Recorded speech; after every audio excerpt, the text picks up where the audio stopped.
back to where we left off at. You know, Wax said he spoke to like people from Thug's camp. They didn't expect this play to come down the way it did. I mean, you can talk to people, but people don't be knowing shit at the end of the day. First of all, when there's a case, there's a case that one, the first thing when you get in trouble, the lawyer really tell you, keep this shit between you and I. You don't go around spilling beans on like what the fuck going on. Right. And then these niggas not supposed to be in communication with each other.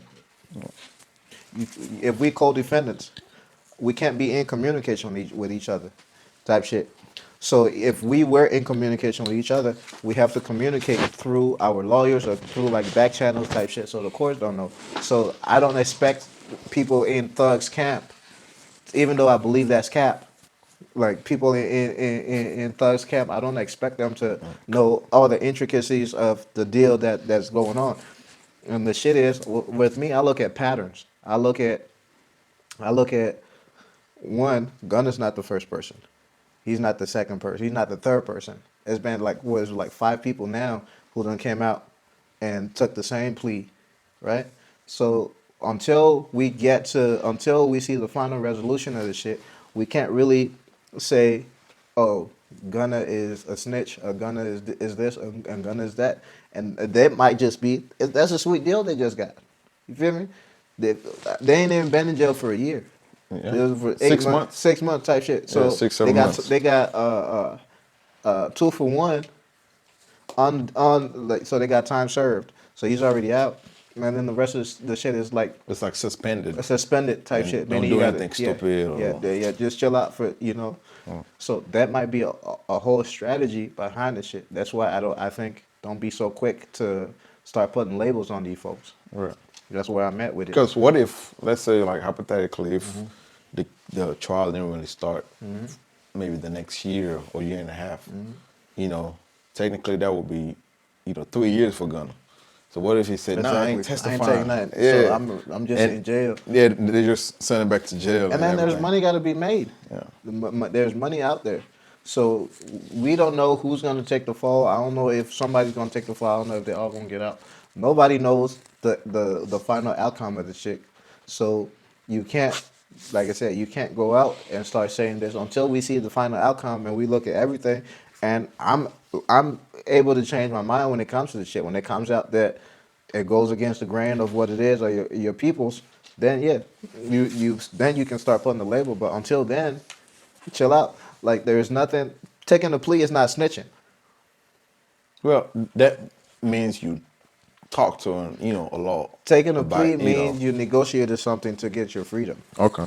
That's all it is. You negotiated something to get your freedom. That's what I look at taking a plea as. The details of the plea applying to regular citizens. Exactly. If you're a street dude speaking to the cops or for me the street stuff is stupid. So at the end of the day it's like if you a quote unquote street dude talking to the cops, it's a no-no. Everybody according to the streets. Everybody look at the Bobby Shmurda situation and they look at 6ix9ine situation and then they try to fucking drop. Bobby Shmurda's situation was black and white. Tell on your boy right here, you get out, and he'll go in for that solid. And he said and he was facing what, 7 years? 7 years. Because if he didn't took the 7 years, I believe Rowdy or one of them. It would have taken a whole extra, like he wouldn't have been out right now. So he said it's not easy, but that makes what he did is a lot simpler. And we know that like they both did the same amount of time, and they split the time between the two of them. They came out. 6ix9ine shit, also black and white. Tell on these niggas, and come home, and we gonna get these niggas. And these niggas been fucking with you anyway. Yeah. So how does it matter? 6ix9ine, he did his shit. That's to me, like, and this is speaking of Whack 100. This is the same Whack 100. It was like, oh, 6ix9ine is not a street dude, so he's not snitching. He just, you see what I'm saying? Right. You see what I'm saying? So that's why you don't go by what Whack 100 talking about, because Whack 100, either he's in 6ix9ine, he is probably in 6ix9ine's camp right now. Right. We said, oh, 6ix9ine is not a street nigga. But 6ix9ine was on Instagram, was on live. I'm in Chicago, I'm in your hood, I'm this, that, I'm tough, I'm backed up by all these niggas. And then when he go and snitch, then you say, oh, he's not a snitch because he's a civilian. But then Gunna, where has Gunna said he's a street nigga? Yeah.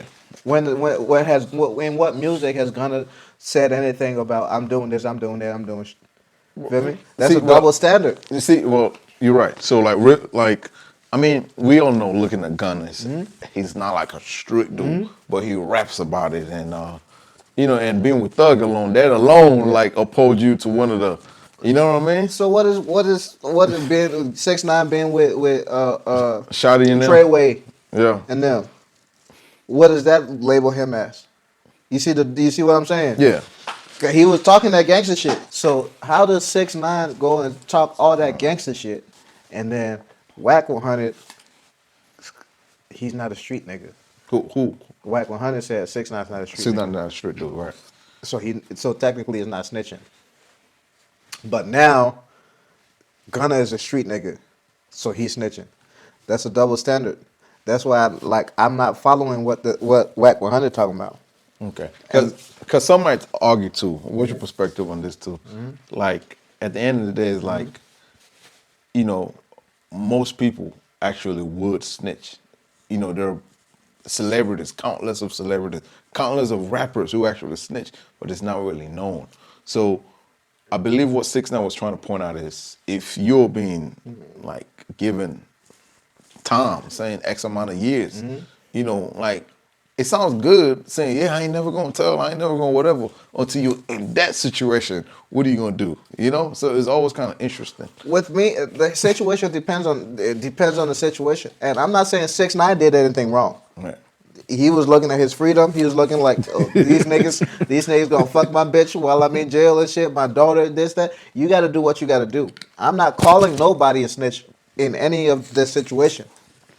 I'm just looking at it from the standpoint of where, like, you allow this one, but then you get on, this is with Whack 100, right? You allowed this. You said, oh, he's a civilian or he's not a street dude because he's a little kid. He just paid up some money for protection type shit. So he bought his way into the gang as opposed to, but he was talking the most gangster shit. He's on O Block in Chicago. Oh, I'm out here. What y'all gonna do? Yeah. I'm in your hood. Like, what's up, pussy? This, that, that.